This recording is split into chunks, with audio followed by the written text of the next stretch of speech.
De la descendencia de don Juan María Martínez Coello y Dolores Ábalos, procede un gran caricaturista inscrito también en la historia de Guayaquil. Uno que con su pluma, marcó un símbolo ineludible de la ciudad.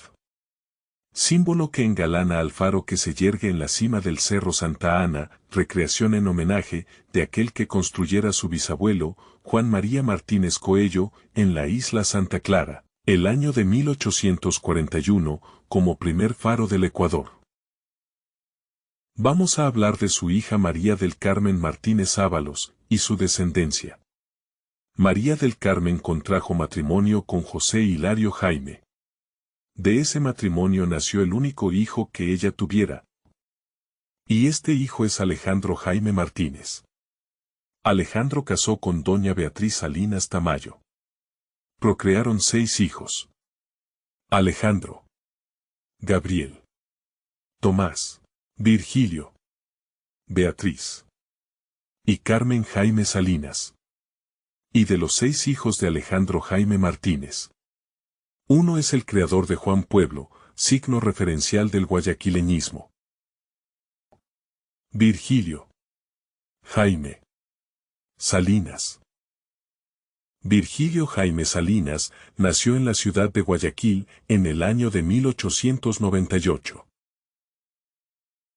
Falleció en la misma ciudad, el 8 de febrero de 1959.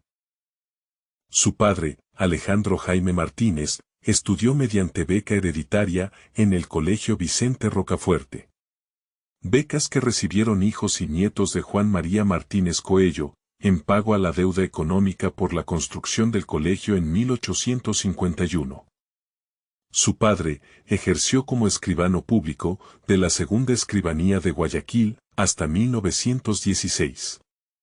Solo desde 1937, gobierno de Clemente Yerovi, se pasó el nombre de escribano a notario público. Virgilio nació en la casa de construcción mixta de sus padres, ubicada en las calles Clemente Ballén, entre 6 de marzo y Lorenzo de Garaycoa. Virgilio Jaime Salinas estudió también en el Colegio Vicente Rocafuerte, donde tuvo por compañeros al poeta Medardo Ángel Silva y a los caricaturistas Cyrano Tama Paz y Miguel Ángel Valenzuela. Era un autodidacta. Apasionado por el dibujo, se pasaba encerrado con sus plumillas, dibujando sin cesar. También pintaba al óleo. Amaba la poesía y solía escribir versos. Aprendió el idioma francés, cuyo único medio fue un diccionario. A los 14 años empezó a publicar sus dibujos y caricaturas en periódicos y revistas. Antes de entrar de lleno a la fascinante producción gráfica de Virgilio Jaime, hagamos un repaso a los antecedentes históricos de la caricatura en Ecuador. El precursor de la caricatura política en Ecuador fue Juan Agustín Guerrero, nacido en Quito en 1818 y fallecido en 1886. Artista y maestro de dibujo. Fue concejal de Quito en 1852 y miembro de la Sociedad Democrática Miguel de Santiago, cuyo fin era el de fortalecer la democracia y promover la cultura y las artes, como elemento civilizatorio para la construcción de la República. Sus caricaturas muestran una posición política desde su visión republicana que interpela el poder de la aristocracia, el clero y del militarismo de su época. Su expresión artística, como resultado de la influencia de la tradición renacentista y flamenca, de manera particular se valió del zoomorfismo para traducir sus ideas y visión política de la República, a un lenguaje visual en el uso de la caricatura. En las 2 últimas décadas del siglo XIX, surgieron en Guayaquil varios diarios que fueron brazos de la Revolución Liberal. El más emblemático, La Nación, fundado en 1879 por Juan Bautista Elizalde Pareja. El Telégrafo, fundado por Juan Murillo Miró en 1884.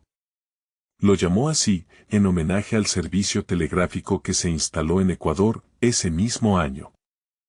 El Diario de Avisos, fundado en 1888, por Belisario Torres Otoya con imprenta propia, y en sociedad con Manuel Martínez Barreiro hasta 1891. Acogió en su diario a Manuel de J. Calle, quien luego, en brillante carrera periodística, laboró en varios medios. El diario salió de circulación en 1897. Y surgieron otros tantos, como El Globo y El Censor.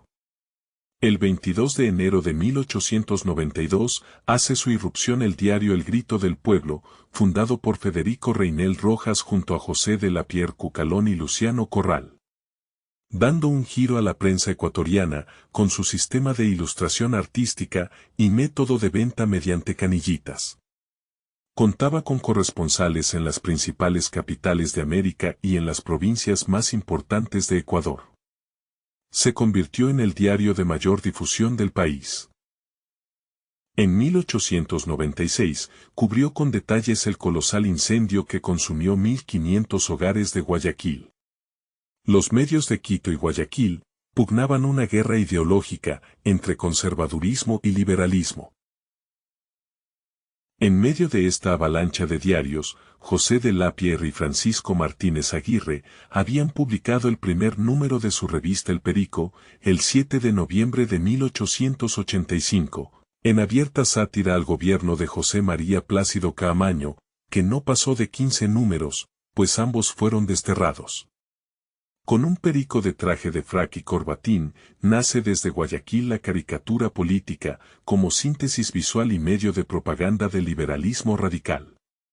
Francisco Martínez Aguirre, médico, pintor y literato, es considerado padre de la medicina moderna y del cómic en Ecuador.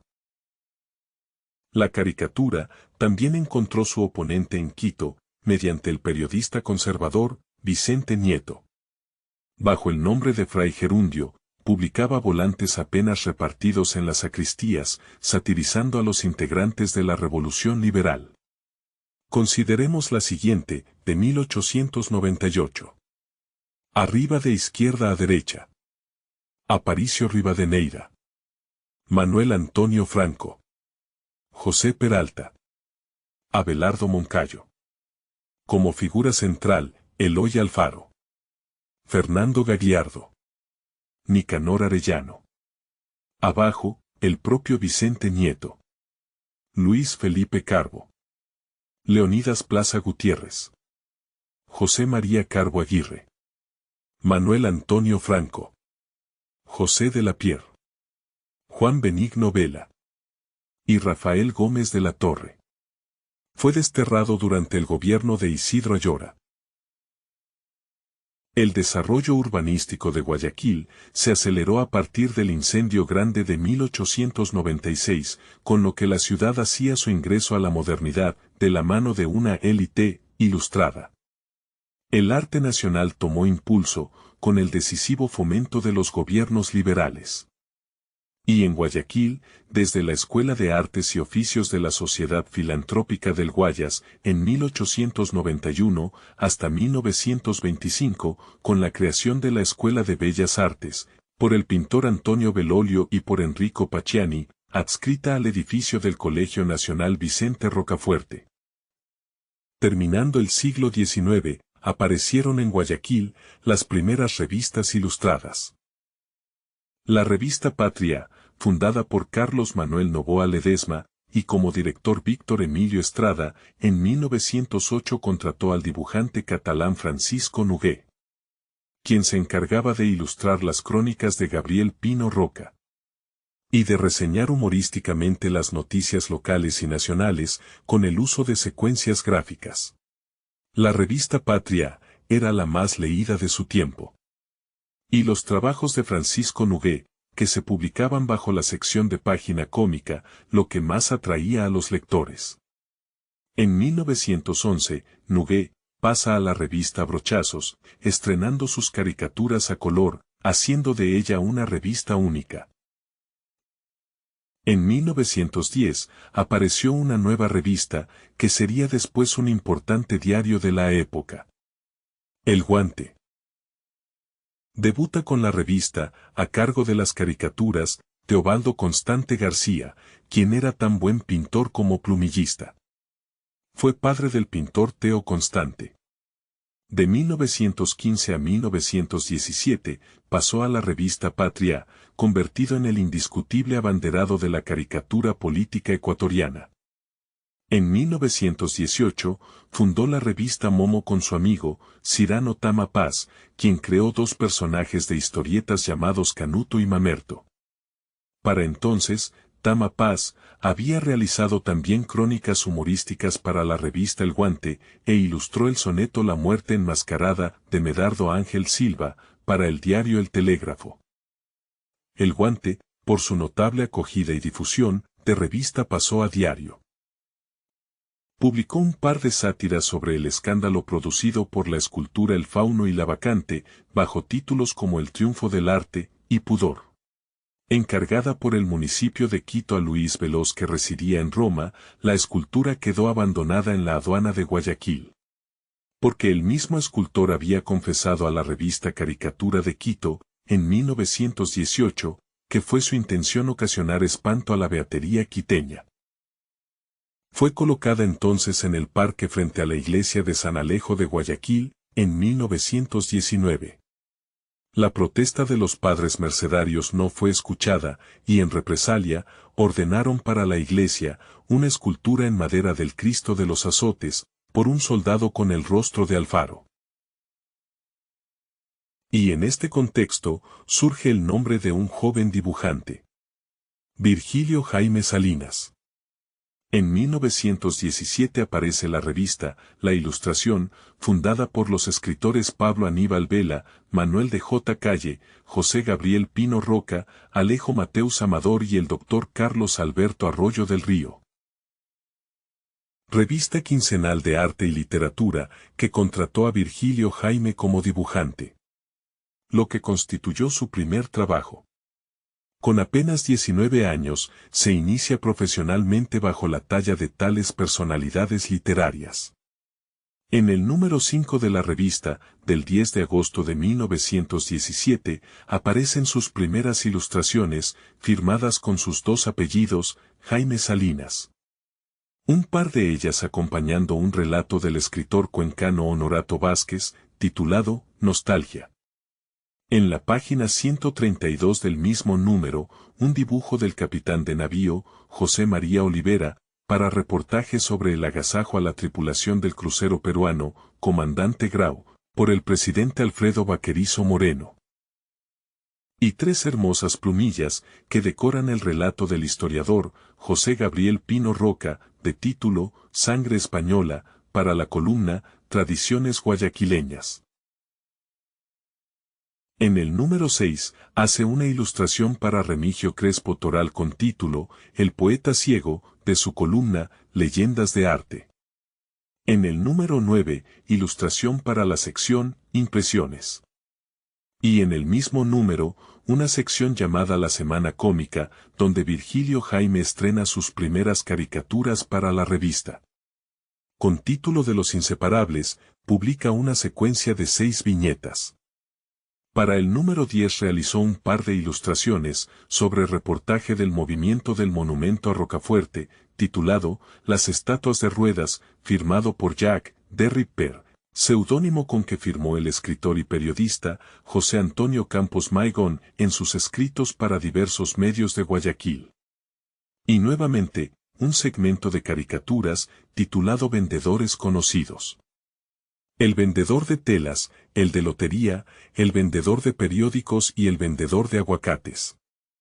En enero de 1918, número 12 de la revista, aparece una ilustración acompañando un relato de Remigio Crespo Toral, de nombre, La última hoja. En el número 16, 2 caricaturas, con sus respectivas reseñas en rima, en alusión a Miguel Hurtado Aguilera, ministro de Hacienda del presidente Alfredo Vaquerizo Moreno. Y en ese mismo número, otra ilustración para Antonio Campos, bajo título Películas rústicas, La pesca. Donde hace un paralelismo entre la política y los pescadores que luchan contra las aves de rapiña que vienen a robar su pesca. En 1918, Carlos Manuel Novoa, de la revista Patria, llamó a Virgilio Jaime Salinas para la Semana Cómica, convirtiéndose en el sucesor de Francisco Nogué, que había abandonado la revista. Allí coincidió con su amigo, Medardo Ángel Silva. El escritor, Secundino Sáenz de Tejada y Darquea, director de la revista, pidió a Virgilio Jaime componer una parodia de Silva. Con una secuencia gráfica de 9 viñetas, bajo el título ¿Quiere usted ser poeta modernista?, se publicó la historieta sobre el poeta, caricaturizado flaco y desaliñado, en febrero de 1918.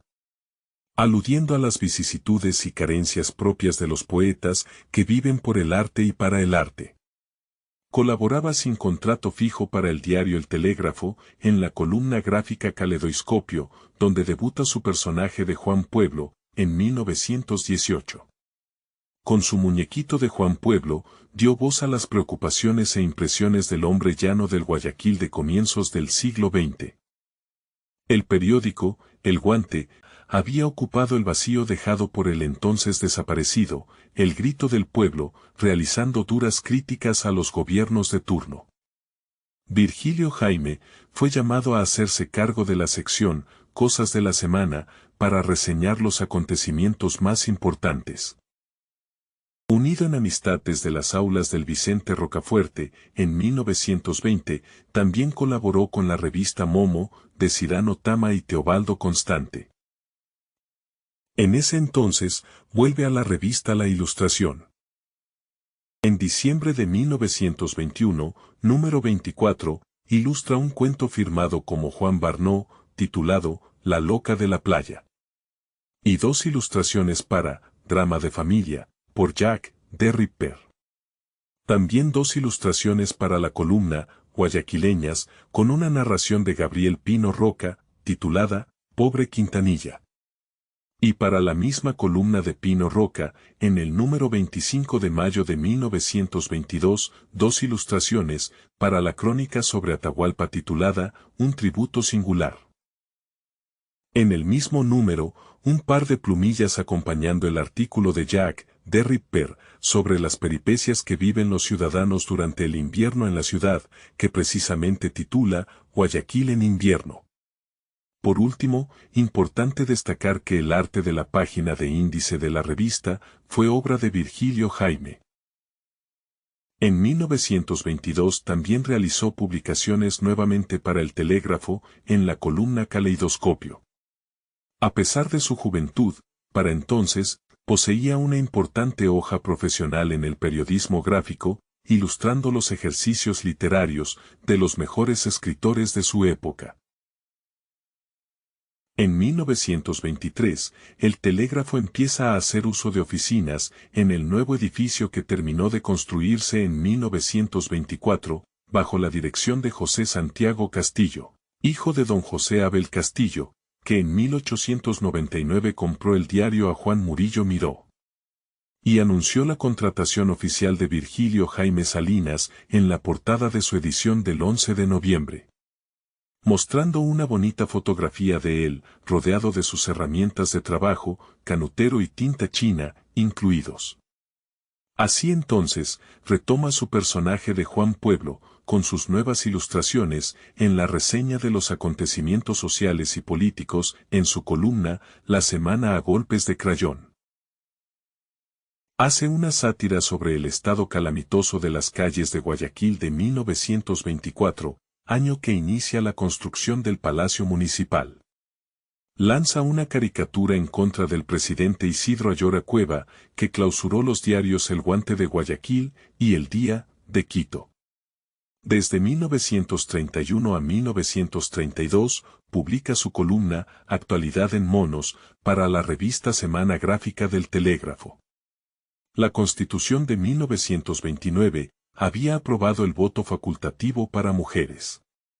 Y en 1931, bajo nuevo régimen electoral, gana las elecciones Neptalí Bonifaz Ascasubi del Partido Conservador, descalificado por el Congreso, bajo sospecha de ser peruano. Para 1932, Virgilio Jaime elabora más de una crítica sobre las consecuencias de las medidas económicas que desde el gobierno de Isidro Ayora condujeron a una recesión económica. Con un déficit presupuestario de 8 millones de sucres, incremento de impuestos, el Banco Central haciéndose cargo de las reservas de oro, con la intención de estabilizar la moneda. La situación era acuciante. Las fuerzas rebeldes de Bonifaz enfrentadas con las liberales del gobierno, encargado a Alfredo Vaquerizo Moreno, en la Guerra de los 4 días, deja un saldo de 2.000 muertes. Derrotados, se encarga el poder a Alberto Guerrero Martínez, presidente del Congreso, que convocó a elecciones en octubre de 1932. Publica una caricatura de su tío carnal, Juan de Dios Martínez Mera, previo a las elecciones.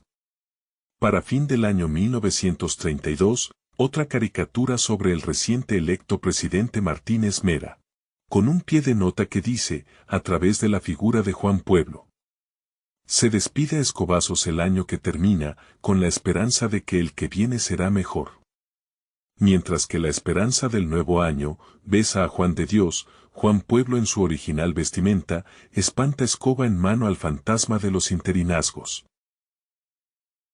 La revista Cocoricó, que circuló desde 1932 a 1934, fundada por el político y escritor lojano, Clotario Paz Paladines, de línea socialista, congregó a varios jóvenes caricaturistas como Galo Galecio Taranto y a Virgilio Jaime Salinas, que contribuyeron con sus caricaturas y notas humorísticas, principalmente en el combate a Neptalí Bonifaz y a Velasco Ibarra.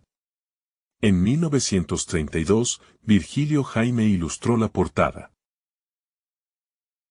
En 1938, El Telégrafo publica una secuencia gráfica del carnaval, por Virgilio Jaime, realizadas en las calles de Guayaquil.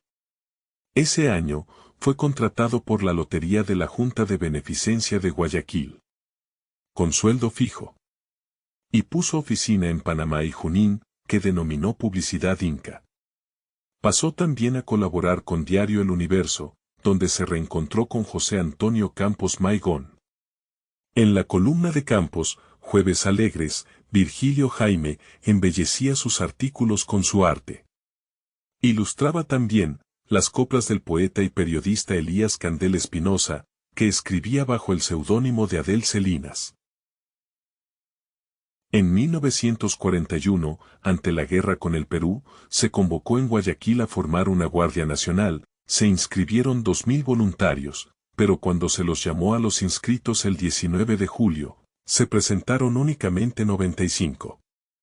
En virtud de eso, Virgilio Jaime hizo una nota humorística, titulándola El Ejército Invisible. El 23 de mayo de 1943, El Telégrafo publica una secuencia gráfica de Virgilio Jaime acerca de George Capwell, fundador del Club Sport Emelec, que anunció la construcción del estadio, que lleva su nombre. A quien Virgilio llamó el gringo guayaquileño. En 1944, publicó su libro de dibujos, titulado Todo tiempo pasado fue mejor, ayer y hoy. A partir de 1945, gestionó la columna humorística de El Universo, Minuto Gráfico, donde firmaba como Claro Mirón y mediante la figura de Juan Pueblo, daba voz al ciudadano de a pie. Varias de sus caricaturas se alzaron contra gobiernos locales y mandatarios nacionales, incluyendo a Galo Plaza Lazo. En 1953, la empresa eléctrica organizó un concurso, de cuyo ganador, Bolívar Moreno Novoa, salió el nombre de Alerto Kilowatt para Ecuador, del personaje creado por Ashton Collins en 1926, que tenía por nombre Reedy Kilowatt. Y del ingenio y maestría de Virgilio Jaime, emergió la gráfica del bautizo de Alerto. Y desde entonces, Alerto, al igual que Juan Pueblo, también ha sufrido los cambios de adaptación a los nuevos tiempos.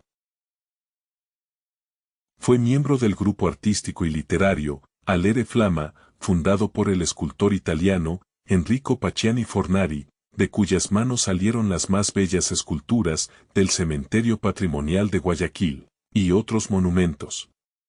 Junto al también escultor, pintor y arqueólogo, Carlos Ceballos Menéndez, padre de la arqueología ecuatoriana, presentaron un catálogo de 200 dibujos, copiados de los restos arqueológicos encontrados en la isla Puná. Para el poeta cuencano, Manuel Coello Noriz, que además era jurisconsulto y autor de las letras de algunos pasillos, ilustró su libro, El dolor de mis ocasos, publicado en 1942. En la Semana Gráfica de El Telégrafo, ilustró los cuentos Montubios, de José Paredes Litardo.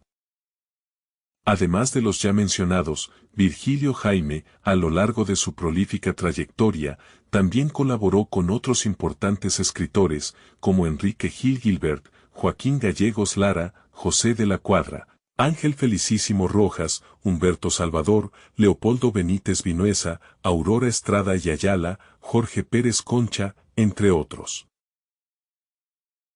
Fue profesor de dibujo, y entre sus alumnos se cuenta a Luis Humberto Pfeiffer Bermeo, nacido en Quito, en 1909, de padre holandés y madre quiteña. Fallecido en Guayaquil en 1990. Quien fuera pintor figurativo, acuarelista, muralista, escultor y grabador, de temática indigenista y realismo social. Virgilio Jaime fue un caricaturista de enorme talento, que plasmaba con humor las novedades locales y nacionales. Recordado principalmente porque de su tintero emergió la figura de Juan Pueblo. Pero no el Juan Pueblo que hoy conocemos, sino uno mucho más representativo del ciudadano ordinario, de la clase baja de Guayaquil, del hombre de pueblo. Virgilio Jaime Salinas. Hijo de Alejandro Jaime Martínez. Y de Beatriz Salinas Tamayo.